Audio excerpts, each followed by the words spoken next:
solution now is to say no more election. Let everybody go. Let me go back to the documentation. I want to look at the question. Luma Yoruba Nation. It's going to take a long time. The only fastest way is to mobilize ourselves on the street. Yeah. So international community require our people to ready to go out. Ben. Faster,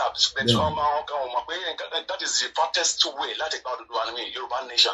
Please, people, let us come out on the street in multitude, and this will speed up this process. The way mobilize our people on the street. Then I'm going to let you go because there's more calls, and I think the government does not want that. Because government man point over team was mujade sita si Lagos, si Ogun State, hold it down, then there will be problem. But from government, because international relationship púpọ̀ tó ń lọ nínú Nigeria tí kò yé ẹ̀yin, flight tó ń jáde nínú Nigeria, oríṣiríṣi nǹkan ló ń gbé jáde nínú ẹ̀ ní gold, èmi reason ó wà lọ́wọ́ mi mo ní confirmation ẹ̀, àkọ́ gbọ́dọ̀ fi síta ni. That means pé a ti compromise the source wa nìyẹn.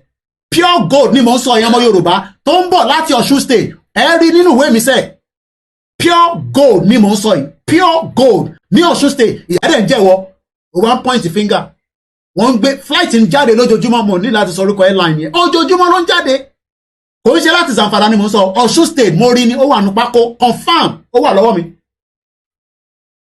ẹgbọ́n sókè ẹ ṣe gbọ́dọ̀ ẹgbọ́n mi. àwọn yóò sùn ní àti wọ́n yóò láti dédé o please ẹ̀yin yóò tẹ̀ jáde ẹ̀ka Yoruba Nation that is the only solution. ẹ ṣe gbọ́dọ̀ come out on the street let's say no more election that is the only fastest way if that one can go far more than documentation please let's just come out and do some protest. Thank you so much brother. So kẹ́yìn kan máa sọ fún wa pé I need that synergy of àwọn èèyàn kan jáde wọ́n mọ̀ mẹ́sẹ̀ tó fẹ́ jáde nínú ẹ̀ ni ọlọ́dẹ máa fún gbogbo wa ṣe lágbára Elédùmarè.